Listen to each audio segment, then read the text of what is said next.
Hello, hello. It is day 7 of our Marian consecration. So let's begin. A quick, easy, and secure way to holiness. For the last 2 days, we've learned about some beautiful benefits of being consecrated to Jesus through Mary. Benefits both to ourselves and to those who are closest to us. Today, on this final day of meditation of the teaching of St. Louis, we're going to focus on the other benefits of Marian consecration. Specifically, we're going to learn about Marian consecration and how it is a quick, easy, and secure way to holiness. As we read about this, we should keep in mind that the gift of these benefits doesn't entitle us to just kick back and take it easy. This would be the self-love that St. Louis rebuked during yesterday's reading. Rather, when we see God's generosity in giving us such a great gift of Marian consecration, we should all strive more ardently to live it out and grow in holiness. Let's start with the quick and easy part. The way of consecration to Jesus through Mary is a quick and easy way to holiness. What is holiness?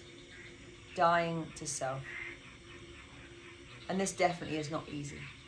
Still, Marian consecration is a relatively quick and easy way along a path that is, by its very nature, isn't easy and often takes a long time. St. Louis introduces this way as follows. As there are secrets of nature by which natural operations are performed more easily, in a short time and at very little cost, so also there are secrets in order by grace which supernatural operations, such as riddling ourselves of self, filling ourselves with God, and becoming perfect, are performed more easily. So how do we follow this quick and easy way? By giving ourselves to Jesus through Mary.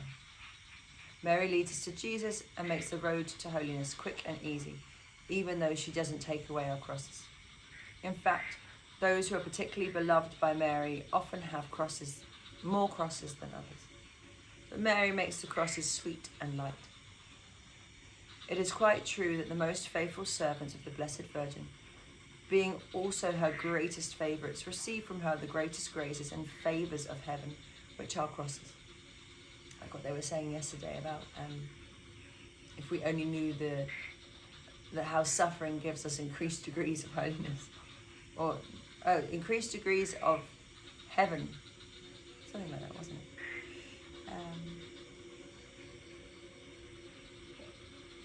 But I maintain that it is also the servants of Mary who carry these crosses with more ease, more merit, and more glory.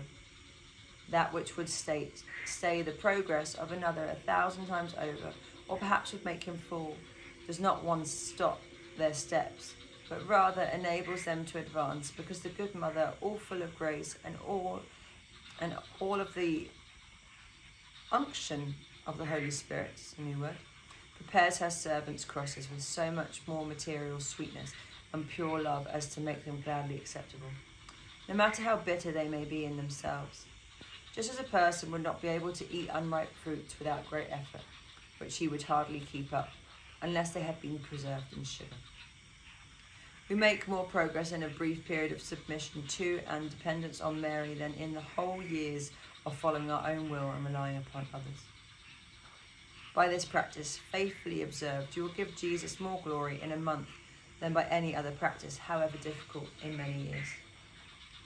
We shall see, hey?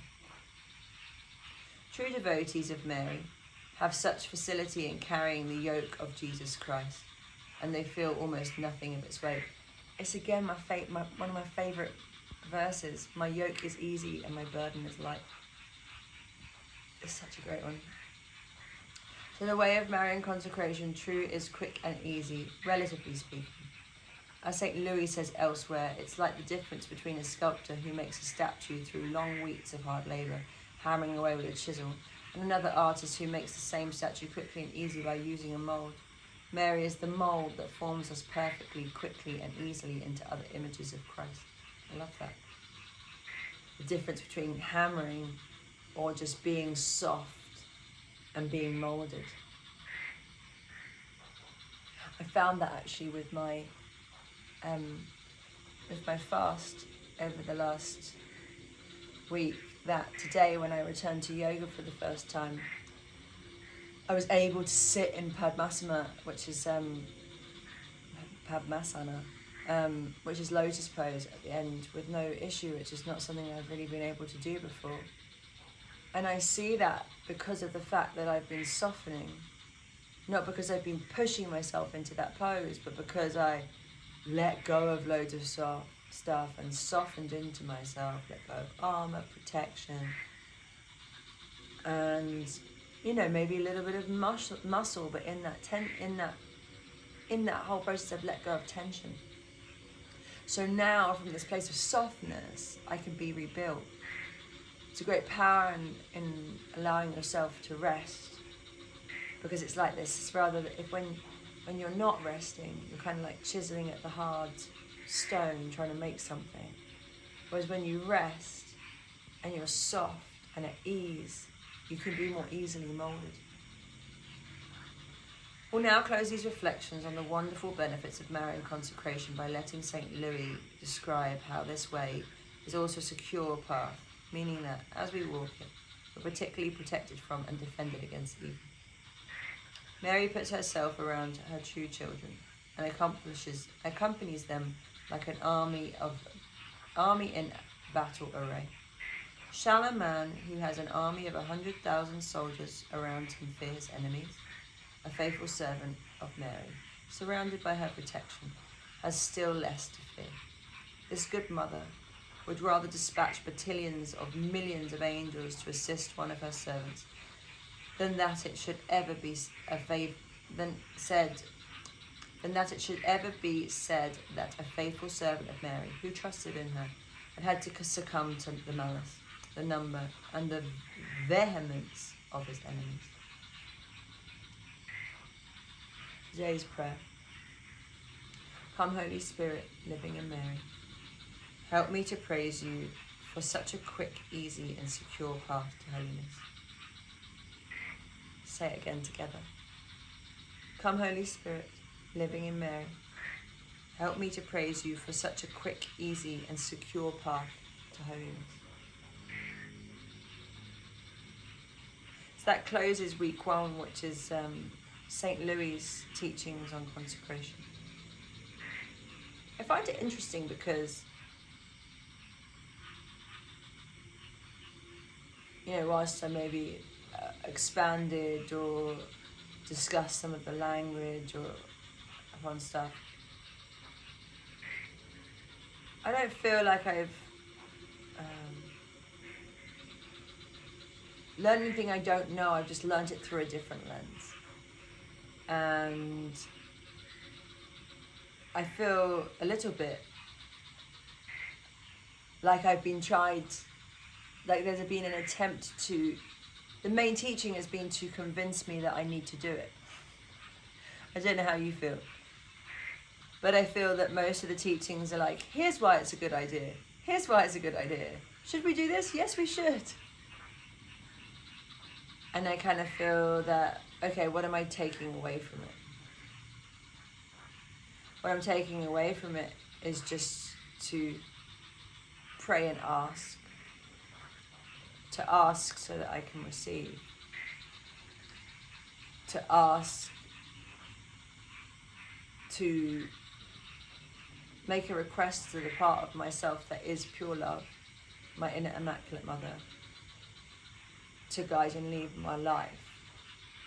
In that process, I hand everything over. I get to rest.